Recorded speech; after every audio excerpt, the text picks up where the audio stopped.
당신 이번 달 월급 들어오자마자 통장에서 반은 이미 증발해 있지 않습니까? 큰돈 쓴 적도 없는데 카드값은 왜 이렇게 많이 나온 겁니까? 분명히 하나만 사려고 편의점에 들어갔는데 계산대 앞에서 두 손 가득 봉투를 들고 나온 자신을 발견합니다. 그리고 집에 와서 문득 듭니다. 이걸 왜 샀지? 후회합니다. 하지만 다음 날 또 똑같은 일이 벌어집니다. 여러분은 오늘도 이 악순환 속에서 허우적대고 있습니다. 결국 돈이 모이지 않는 이유는 소득이 적어서가 아닐 수 있습니다. 여러분이 모르는 사이에 무의식적으로 새고 있는 돈에 구멍이 있습니다. 오늘은 그 구멍을 정확히 찾아내고 막아내는 법을 알려드리겠습니다. 이 내용을 끝까지 듣고 나면 여러분은 왜 그동안 아무리 노력해도 통장 잔고가 늘지 않았는지 그 이유가 명확해질 겁니다. 많은 분들이 생각합니다. 돈을 못 모으는 이유는 월급이 적어서라고, 아니면 고정 지출이 너무 많아서라고. 맞는 말입니다. 소득이 적으면 당연히 모으기 어렵습니다. 하지만 진짜 원인은 따로 있습니다. 바로 일상 속에서 무의식적으로 반복되는 아주 작은 지출들입니다. 심심할 때 습관처럼 열어보는 쇼핑 앱, 한번 쓰고 까먹고 있는 구독 서비스, 그리고 오늘만 특가, 한정 판매라는 빨간 글씨에 반응해버리는 당신의 뇌. 이런 작은 습관 하나하나가 쌓이고 쌓여서 어느 순간 거대한 돈의 구멍을 만들어냅니다.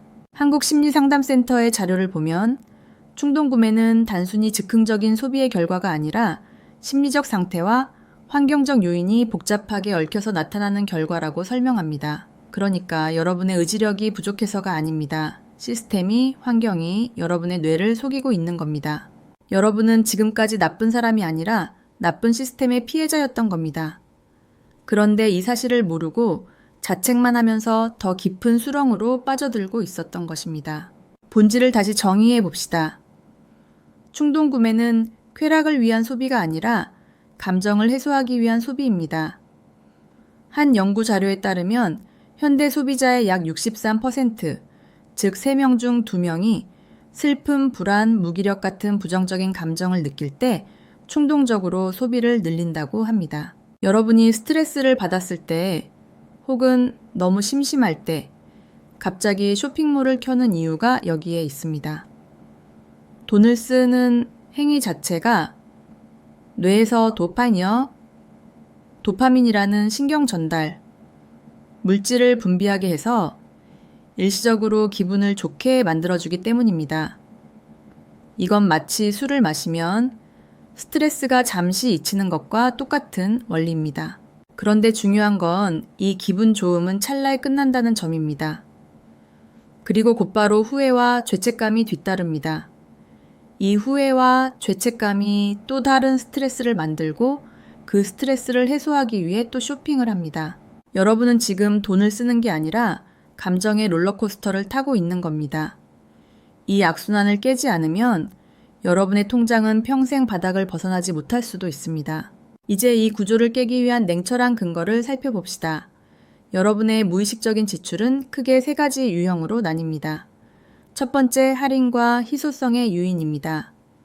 오늘만 세일, 한정 판매 1+1. 이런 문구는 여러분의 뇌에 있는 편도체를 직격으로 때립니다. 구매 기회를 놓칠지도 모른다는 두려움, 공포심이 이성적인 판단을 마비시켜버리는 겁니다. 여러분이 평소에는 절대 안 살 물건도 세일이라는 단어 하나만 붙으면 갑자기 사야 할 물건으로 둔갑합니다. 두 번째, 구독 누수입니다. 넷플릭스, 쿠팡 와우 멤버십, 음악 스트리밍 서비스, 한 달에 10,000원, 20,000원이 뭐 대단하냐고 생각하지만 1년이면 24만 원, 30만 원이 넘습니다. 이 돈이면 좋은 고기 한번 사 먹고도 남습니다. 그런데도 그냥 자동 결제를 방치하고 있습니다. 세 번째, 결제 방식의 차이입니다. 카드로 긁을 때는 실제로 돈이 나가는 느낌이 거의 없습니다. 하지만 현금으로 직접 내밀어서 계산하면 지갑에서 돈이 사라지는 순간 심장이 철렁 내려앉습니다. 신용카드는 돈의 무게를 느끼지 못하게 만들어서 소비를 과소평가하게 만드는 최악의 도구입니다. 마치 무이자 할부라는 말에 속아서 자잘한 물건까지 할부로 사는 것도 같은 원리입니다.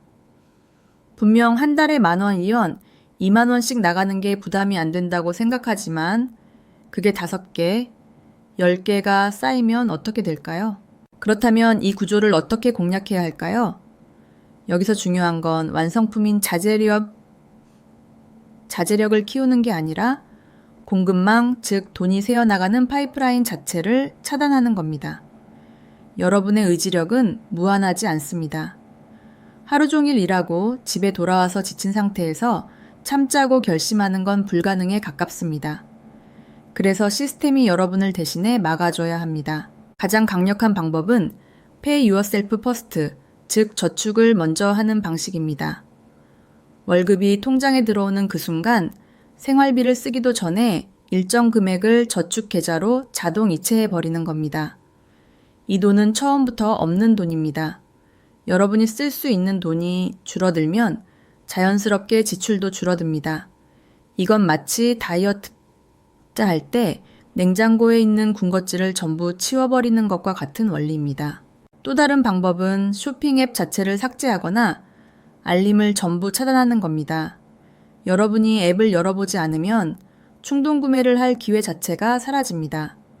이렇게 환경을 통제하는 것이 의지력을 발휘하는 것보다 100배는 더 효과적입니다. 이제 거시적인 구도에서 봐야 합니다. 여러분의 소비 습관은 단순한 개인의 문제가 아닙니다. 거대한 자본이 여러분을 어떻게 소비하게 만드는지에 대한 정밀한 시스템과의 전쟁입니다. 유명 인플루언서가 특정 상품을 추천하면 여러분은 그것이 정말 필요해서가 아니라 그 사람에 대한 호감과 신뢰 때문에 구매하게 됩니다. 쇼핑몰은 여러분이 오래 머물게 하기 위해 무한 스크롤과 개인 맞춤형 추천 알고리즘을 끊임없이 업데이트합니다.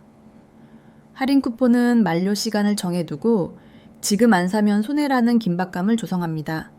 이 모든 것은 여러분의 뇌가 가진 약점을 정확히 파고들어 설계된 시스템입니다. 이 전쟁에서 이기려면 상대방의 전략을 정확히 알고 대비해야 합니다. 마치 군대에서 적의 작전을 분석하고 대비하는 것처럼 여러분도 이 소비 유도 시스템의 작동 방식을 이해하고 거기에 맞서 싸워야 합니다. 이 싸움에서 지면 여러분의 지갑은 영원히 텅 빈 채로 남을 것입니다. 여기서 여러분은 이렇게 반문할 수 있습니다. 그래도 나는 괜찮아. 나는 큰돈 안 써. 내가 쓰는 건 다 필요한 거야. 하지만 착각입니다. 여러분이 필요하다고 생각하는 물건 중 상당수는 사실 원하는 것과 필요한 것을 구분하지 못한 결과입니다. 예를 들어 새 휴대폰 케이스가 필요하다고 생각하지만 지금 쓰고 있는 케이스가 망가진 것도 아닙니다. 그냥 새로 나온 디자인이 예뻐서 사고 싶었을 뿐입니다. 또 다른 반박으로는 스트레스 받을 때 하나라도 사야 정신이 살아요. 그게 제 유일한 낙인데요. 라고 말할 수도 있습니다. 맞습니다. 스트레스 해소는 중요합니다. 하지만 그 방법이 충동 구매여야 할 이유는 없습니다. 공원을 걷거나 음악을 듣거나 친구와 전화를 하는 등 돈이 들지 않는 방법도 많습니다. 아니면 이렇게 생각해 보세요. 충동 구매로 얻는 쾌락은 몇 분, 길어야 몇 시간에 불과합니다.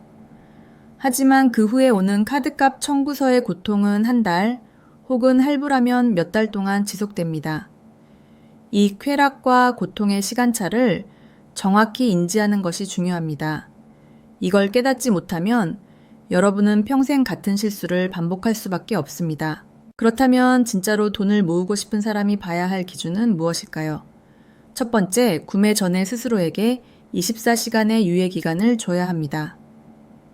물건을 장바구니에 담고 결제는 다음 날로 미루는 겁니다. 다음 날이 되면 신기하게도 그 물건에 대한 욕구가 반 이상 사라져 있는 걸 경험할 수 있습니다. 24시간이 지나도 여전히 그 물건이 간절하다면 그때 사도 늦지 않습니다. 두 번째, 구매 직전에 반드시 이 질문을 해야 합니다. 이 물건이 정말로 내 삶에 없어서는 안 될 필수품인가?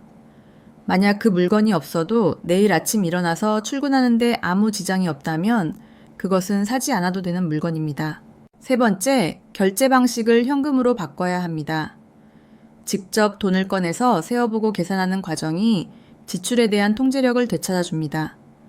현금을 쓸 때는 지갑에서 돈이 사라지는 물리적인 손실감이 확실히 느껴집니다. 네 번째, 쇼핑 앱의 알림을 전부 차단하고 앱 자체를 지우는 것도 좋은 방법입니다. 쇼핑을 하고 싶다면 일주일에 한 번, 정해진 시간에만 PC로 접속하는 규칙을 만드세요. 다섯 번째, 구매 일지를 작성해 보세요.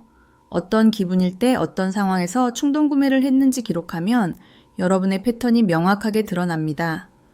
이 패턴을 인식하는 것만으로도 예방 효과가 생깁니다.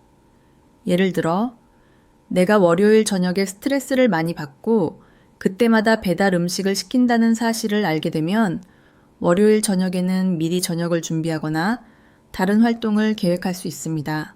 물론 모든 게 순탄하지만은 않습니다. 충동 구매를 막는 방법을 실천하다 보면 처음에는 엄청난 답답함과 불안감이 몰려올 수 있습니다. 평소에 쇼핑으로 감정을 해소하던 사람이라면 그 공백이 너무 커서 견디기 힘들 겁니다.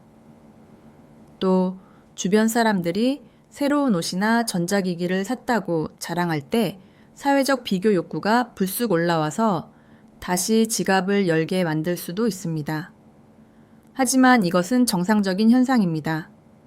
여러분의 뇌가 중독에서 벗어나는 금단 현상을 겪고 있는 것입니다. 중요한 건 이 불편함이 영원히 지속되지 않는다는 점입니다.